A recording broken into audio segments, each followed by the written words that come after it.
Canadian Pacific Railroad swing bridge.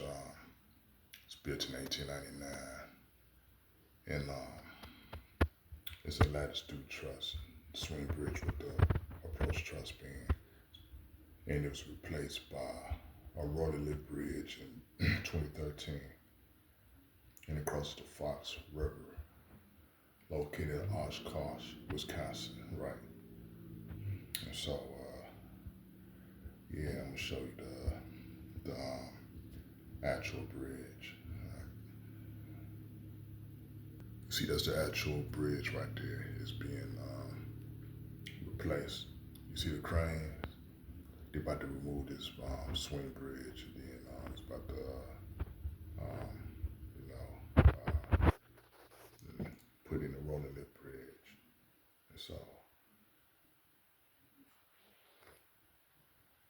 see, that was like when it's, you know, you got truss bands, approach the truss band and the swing, right? So, yeah, there you go. Yeah, so it crosses the Fox River in Oshkosh, Wisconsin. It was replaced with a rolling lift bridge in 2013.